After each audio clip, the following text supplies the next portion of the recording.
그 인권연대에서 활동하고 계신 인권연대에서 독립운동가 흉상 철거 중지 이제 가처분 소송을 진행 중입니다. 네. 소송이 이제 지금 진행되고 있는데 어쨌든 육사는 홍범도 장군 흉상은 철거하기로 결정이 됐는데 일단 많은 사람들이 왜 지금 이 홍범도 얘기를 또 이렇게 하는 거냐 근본적인 의문이 있지만 소송도 내셨으니까 일단 이 행위에 대한 의미 뭐 어떻게 보고 계십니까? 아니, 이거 정말 이상해요. 광복절 경축사 하면서 공산 전체주의자, 그리고 네. 저도 막 불러주더라고요. 인권운동,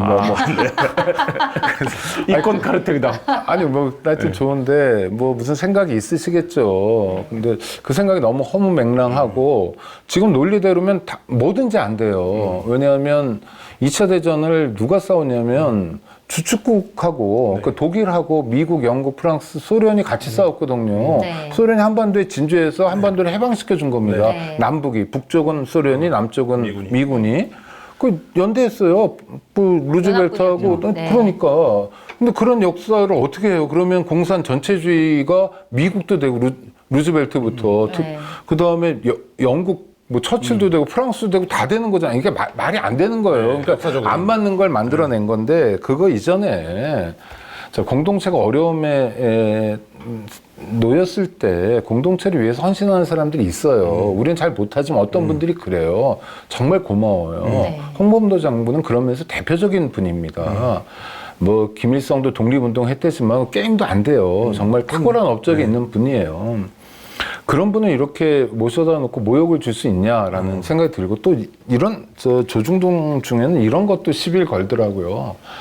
홍범도 장군을 대전 현충원에 모셨는데 무덤이 8평이라는 거예요.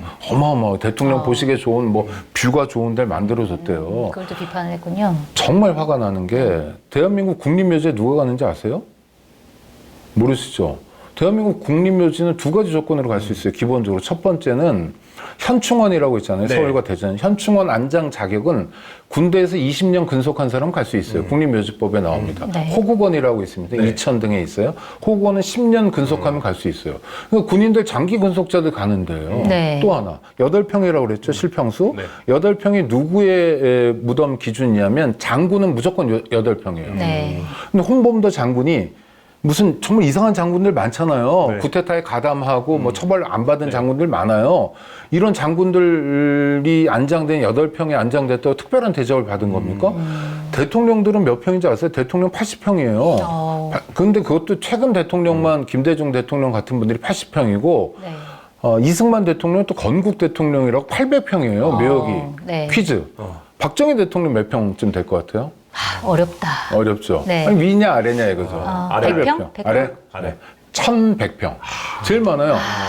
동작동에 1100평, 실평수 1100평이 박정희 대통령 부부의 묘소예요. 네. 그런데 홍범도 장군 8평 줬다고 난리예요. 계산해보면 계산 나오십니까? 제가 미리 해봤거든요. 네. 137.5분의 1이에요. 네. 박정희 묘소에 137.5분의 1의 공간을 그것도 서울도 아니라 대전에 했는데 그게 무슨 대단한 대접인 것처럼. 네. 이건 정말 모욕이죠. 이러면 공동체를 위험에 처했을 때 그 누구도 공동체를 위해서 일하려고 하지 않아요. 네. 각자 도생하는 거예요. 정말 국가를 잘 못할 수 있어. 대통령 노릇을 잘 못할 수도 있는데 그래도 어느 정도 범인이 있다고 생각합니다. 이 범위 안에서 움직여야죠. 근데 대통령 같은 경우는 이제 요즘 아까 말씀하신 이제 본인도 인권연대 사무국장이니까 이제 호명이 됐다고 말씀하셨는데 왜 이런 이념 논쟁을 굳이 이 와중에 총선에 별로 도움도 안 되는 것 같은데 왜 이런 논쟁을 벌이고 있는 거라고 보세요? 일단 뭐 대통령이 뭐 책도 안 읽고 뭐 이런 것 같은데 저는 지금 대통령실을 검사들이 장악했다. 네. 그래서 검사 독재 정권이다라는 진단도 꽤 있는데 네. 야당도 그런 진단 저는 그렇게 생각하지 않아요.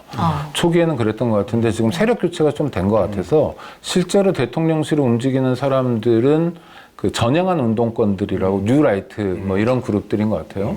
그래서 지금 굉장히 많은 분들이 통일부 장관만이 아니라 뉴라이트 그룹들이 윤석열 대통령의 근방에 포진하고 있고 이분들이 상당한 영향력을 미치고 있는데 운동하다 뭐 안 할 수도 있어요. 그건 뭐 자연스러운 일이고 운동을 평생 직업으로 하는 사람 많지 않습니다. 저도 저랑 같이 운동을 시작한 사람 중에 대부분이 운동 안 하거든요. 네. 그건 뭐 자연스러운 일인데 이렇게 전향했다 또는 변절했다 이런 분들은 김문수 씨 네. 경산노위 위원장 보면 알지만 그분이 운동할 때 굉장히 과격한 왼쪽에서도 아주 왼쪽에 가 있던 분이거든요. 네. 그분이 남한 사회주의자 노동자 동맹, 산호맹을 만들고 이끈 분이니까 상당히 왼쪽에 가 있었는데 그런 분들이 이제 변절 또는 전향을 하면 어떻게 되냐면 오른쪽 끝에서 활동하는 경향이 있어요. 왜냐하면 자기 존재 이유를 밝혀야 되거든요. 존재 증명해야 되니까. 더 세게 얘기하는 거예요. 그러니까 정말 말도 안 되는 시대착오적인 아니 공산 전체주의 이런 얘기를 2023년 8.15 경축사에 들을 거라고 상상한 사람은 정말 아무도 없을 거예요. 네.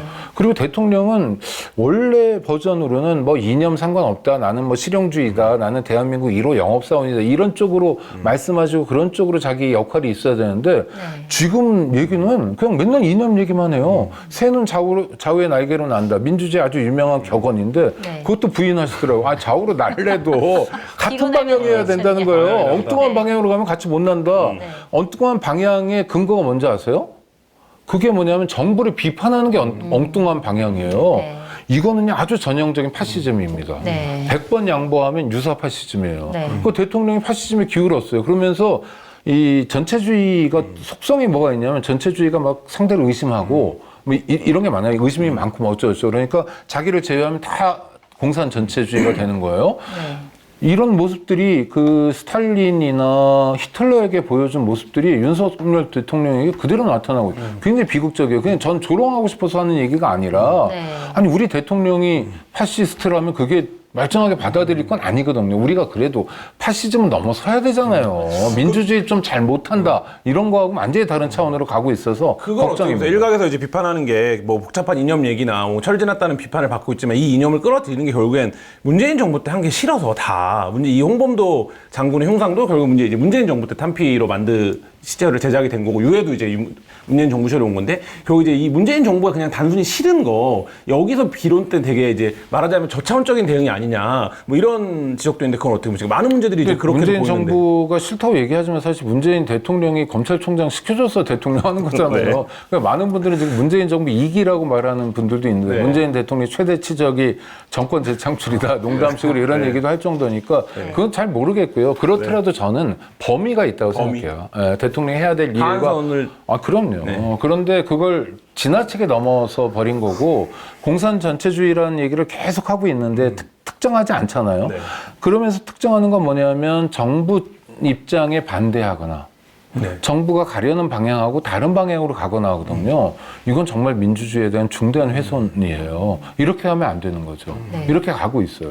아주 심각한 상황입니다. 알겠습니다.